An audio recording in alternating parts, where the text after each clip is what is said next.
connu Marcel Proust, entre deux siècles, la notion d'entre-deux.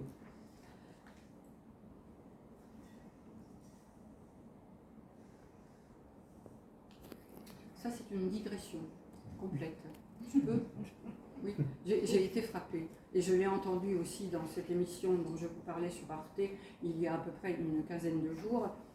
Le roi Saint-Louis, qui est quand même le roi que l'on évoque toujours dans nos écoles primaires avec beaucoup de respect, que ma mère n'avait pas, elle était enseignante, elle l'appelait toujours Louis IX, et elle savait pourquoi. Eh bien, le roi Saint-Louis, ce souverain très chrétien, qui brûlait, ça je parle de l'étoile jaune, de la rouelle, etc. Il fit brûler à Paris 24 charrettes d'exemplaires du Talmud en 1242. Ça, c'est rien du tout.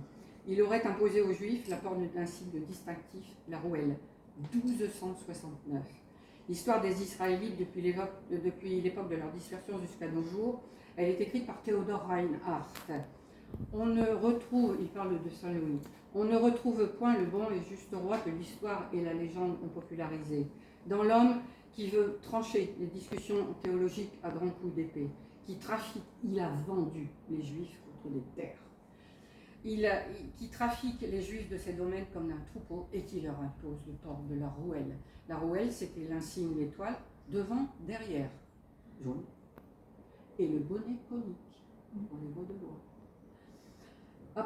La notation de Marcel, oui. On trouve ceci dans la Bible d'Amiens de Ruskin, traduit.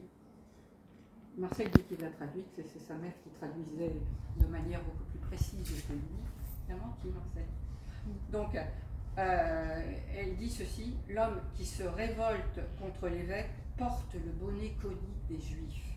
Le Juif qui, pendant tant de siècles, refusait d'entendre la parole de l'Église, semble être le symbole même de la révolte et de l'obstination. Ça, c'est de Nathalie Mauriac-Guerre. C'est un pape qui a imposé, il n'y a pas eu Saint-Louis, il y avait Innocent III. Hein, c'est le pape lui-même qui a imposé les rouelles devant et derrière. La symbolique de la couleur jaune, on peut se la poser cette question. Michel Pastoureau, bien entendu, s'en donne à cœur joie dans toute sa série de couleurs. Et voilà ce que l'on peut retenir de la couleur jaune. Swan et roux. C'est la symbolique de Judas, c'est la trahison, c'est la couleur de l'or. La couleur de l'or, donc c'est celui qui vend son semblable. Le signe distinctif, j'ai dit, swan et roux. Et puis, souvenez-vous tous, vous l'avez étudié, de l'esclavage des nègres de Montesquieu. On ne peut juger de la couleur de la peau par celle des cheveux. Qui ? Quoi ? Juste un petit peu différent. On ne peut juger de la couleur de la peau par celle des cheveux qui, chez les Égyptiens, les meilleurs philosophes du monde, était d'une si grande conséquence qu'il faisait mourir tous les hommes roux qui leur tombaient entre les mains. C'est dans l'esprit des lois. Donc, je conclus par cette phrase de Jean de Ménas qui dit de Marcel Proust, ça parle juif en lui. L'entre-deux, double bind, entre deux.